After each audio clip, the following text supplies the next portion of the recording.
Bueno, buenos días. El día de hoy, pues a mí me tocó dar la sesión. Yo soy Marcos, soy alrededor de urgencias. Y pues el tema que me toca hablar es hemorragia gastrointestinal. El tema fue supervisado por la doctora Diana, R1 de aquí. Como agenda del día, pues vamos a abordar un poquito de lo que es definición, la epidemiología, la etiología, las principales manifestaciones clínicas que pueden existir, la estratificación, el diagnóstico y finalmente el tratamiento. Pues realmente la definición es muy sencilla. Vamos a tener que el sangrado o la hemorragia gastrointestinal va a ser una hemorragia que se va a suscitar a través del lumen del intestino. Esta se puede catalogar o dividir en hemorragia superior o inferior. ¿De qué va a depender? De si está por arriba del ligamento de Treitz o por debajo del ligamento de Treitz, que está ahí ilustrado más o menos cómo podemos hacer la localización del mismo. Podemos tener que la hemorragia puede ser desde un cuadro leve y asintomático que autolimite hasta una hemorragia masiva que nos conlleve a un choque hipovolémico hemorrágico. En cuanto a la epidemiología, pues tenemos que este va a ser el diagnóstico gastrointestinal más común en la población. Aproximadamente representa 500,000 de admisiones anuales a los servicios de urgencias y de estos el 80% va a ser de origen alto y el resto, el 20% restante, va a ser de origen bajo.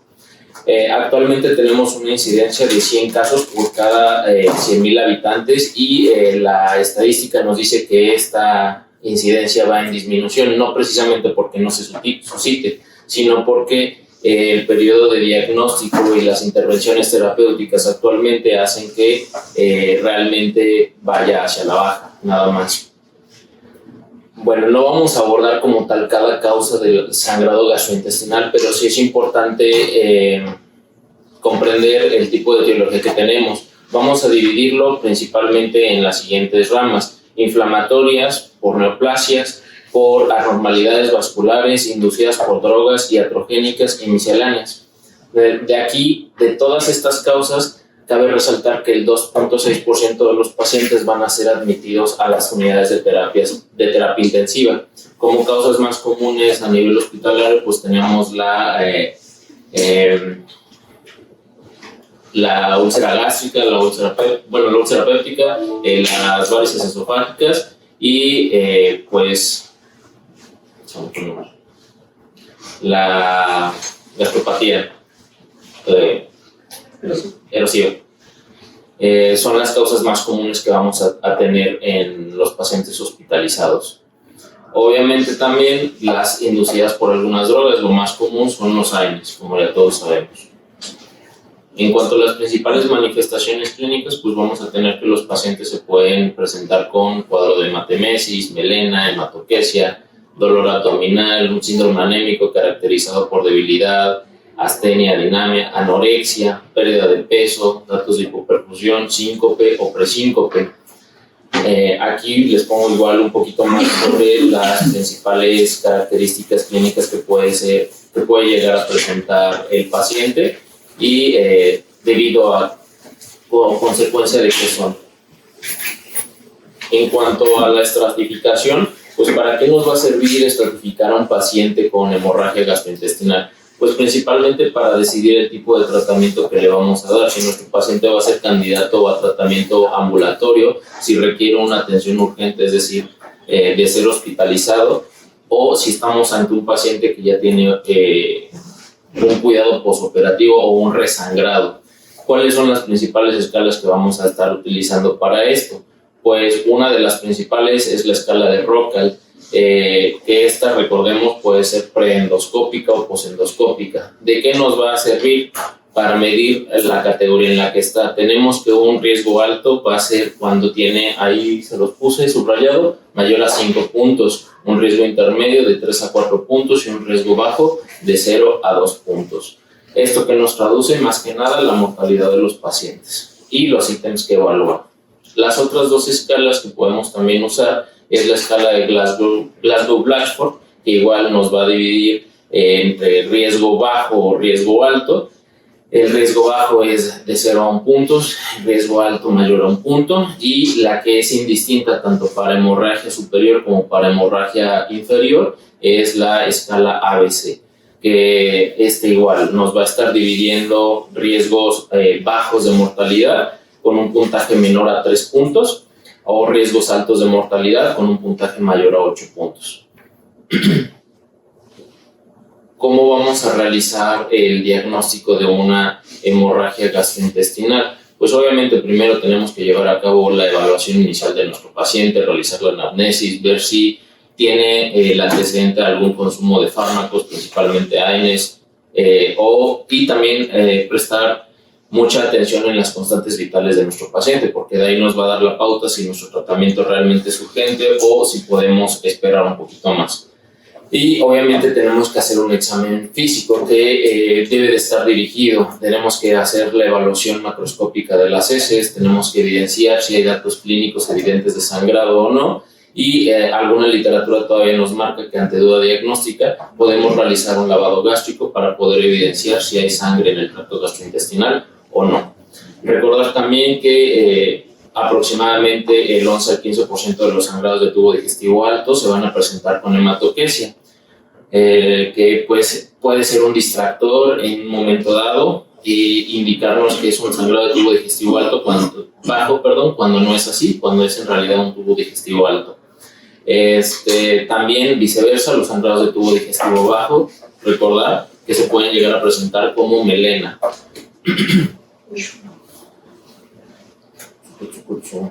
En cuanto a medidas de tratamiento, que es en lo que más me enfoqué, pues obviamente llevar la secuencia ABC, debemos de tener una reanimación agresiva si nuestro paciente presenta datos de choque.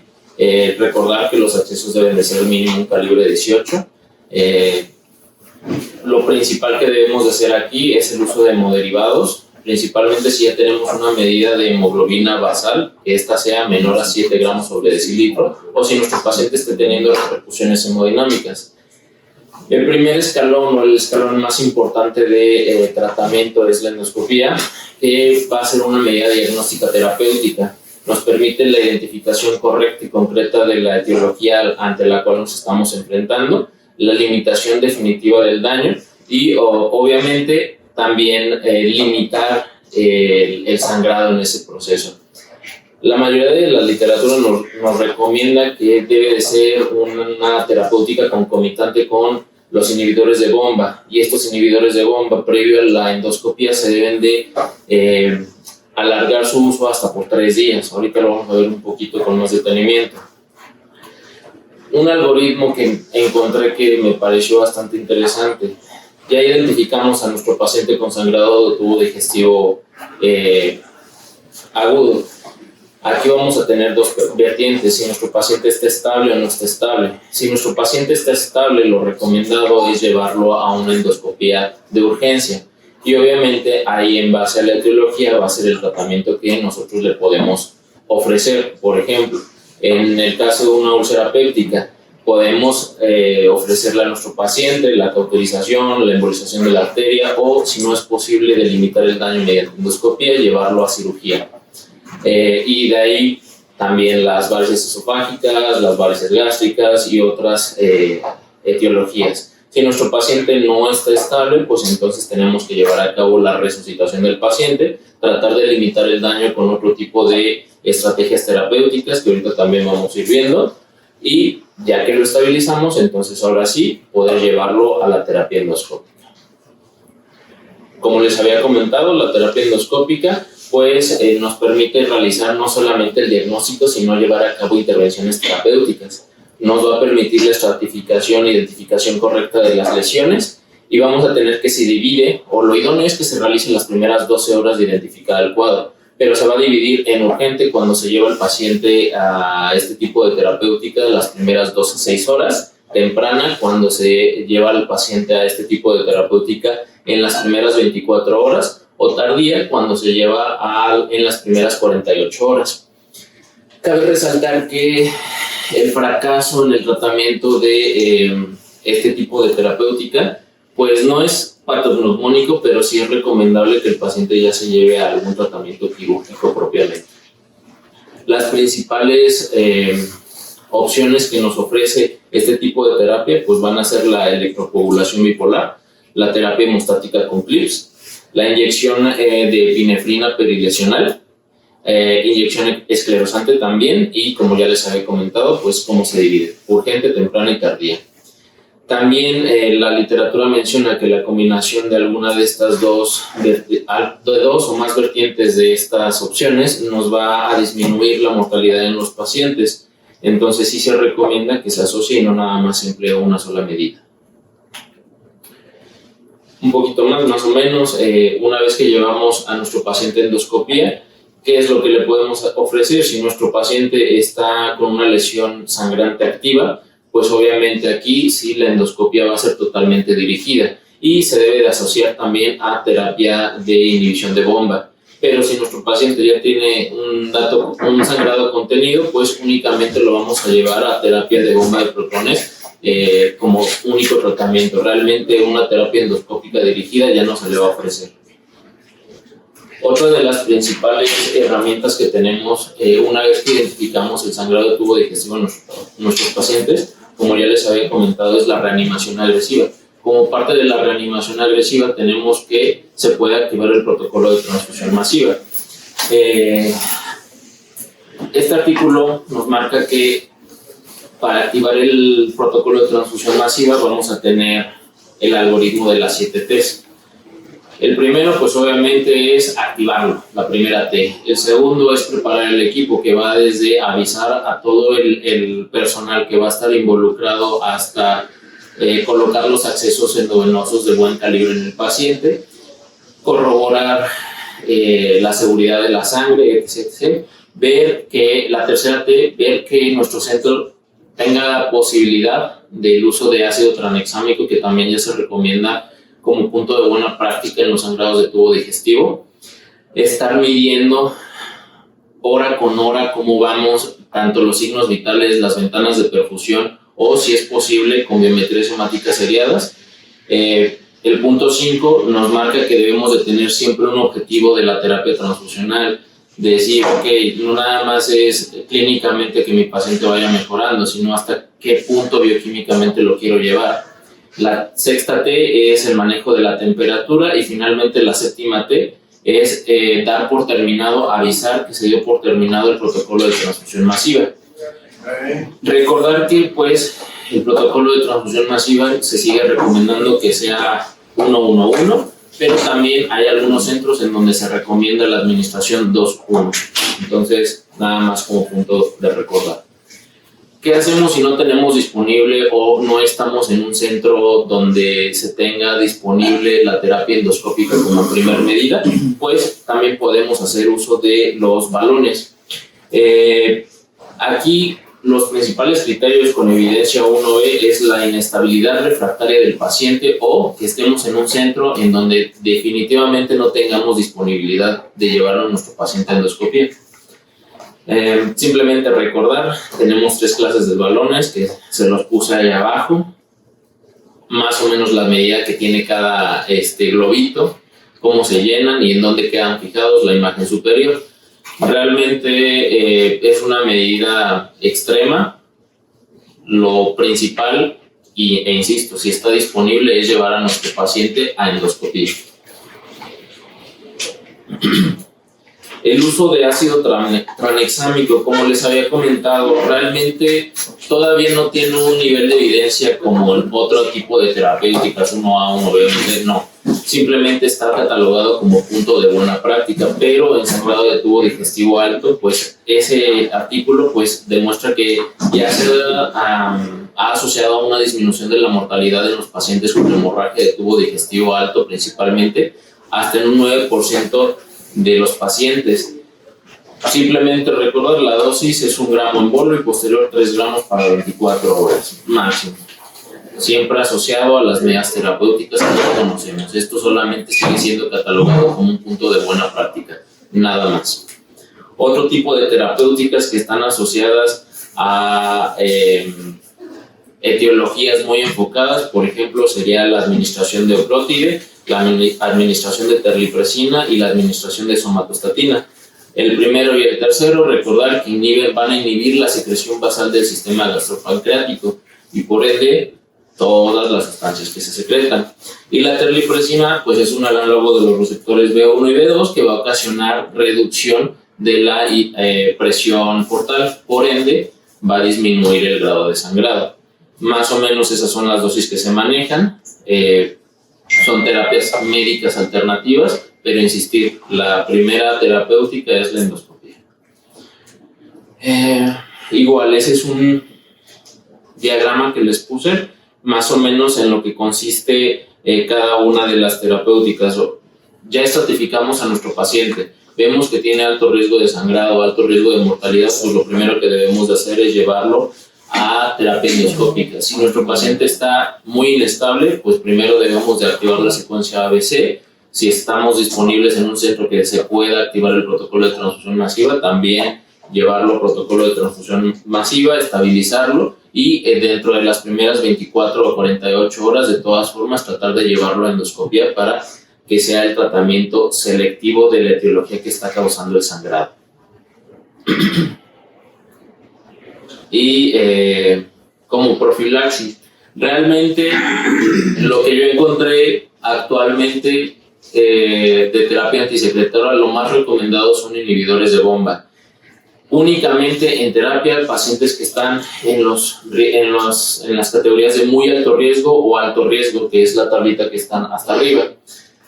La dosis recomendada, lo que yo encontré como dosis máxima, tiene que ser al menos de 600 miligramos durante 72 horas, una dosis acumulada. De ahí en fuera, otro tipo de terapéuticas como sucralfato o antes que se usaba la ranitidina, están únicamente con evidencia baja. Lo recomendado totalmente es el uso de inhibidores de bomba, el prototipo omeprazol. Diferencias entre la administración IV con horario e IV infusión continua realmente no hay. Lo único que yo encontré es que la principal diferencia es que nuestro centro tenga la posibilidad de que se esté vigilando de manera adecuada, que la infusión esté pasando constantemente. Si nuestro centro no tiene bombas o no tiene el personal necesario para vigilarlo, pues la terapia IV cada 12 horas es lo más correcto. Y pues, vamos, la bibliografía que usa.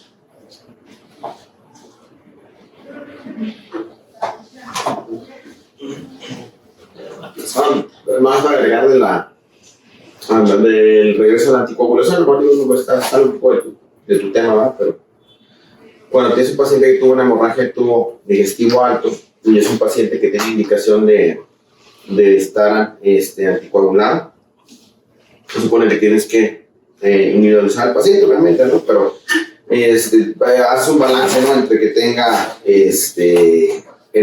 más riesgo de sangrar o hacer algún evento embólico. Entonces, los pacientes que tengan, por ejemplo, válvulas mecánicas, hayan hecho un evento isquémico embólico los últimos 3 meses, pues se considerarían de alto riesgo. En ese caso, pues se recomienda iniciar anticoagulación pasados los 7 días o en el periodo de 7 días se tendría un reinicio temprano. Incluso puede ser antes, pues obviamente aumenta el riesgo del sangrado. Y también los divides como de alto riesgo de sangrado, que son aquellos que tienen una úlcera, por ejemplo, mayor de 2 centímetros o que han estado sangrando al momento que les hicieron la endoscopia con sangrado activo.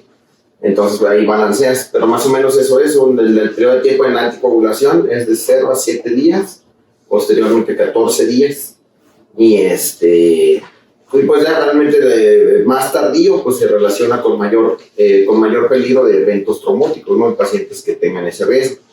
Y es al contrario, contrariamente a lo que a veces se piensa, las antiagregantes son más, pues dan más riesgo de sangrado que la anticoagulación. Entonces tienes que pensártelo más con los antiagregantes. Eso es porque la aspirina pues tiene efectos sobre la COX y el clopidogrel pues te inhibe la adenosina, ¿no? Entonces uno tiene que provoca mayor erosión a nivel gastrointestinal y el nivel gástrico, y la otra es después no te entorpece la cicatrización mediada por plaquetas. Entonces los antiagregantes pueden ser de mayor riesgo de reiniciar incluso que en la anticoagulación, pero pues sí hay Hay casos en los que a lo mejor nos tardamos en reiniciar la anticoagulación y son pacientes que estamos sometiendo un riesgo de un trombo. Entonces, pues tienes que estratificarlos y ver ahí el balance.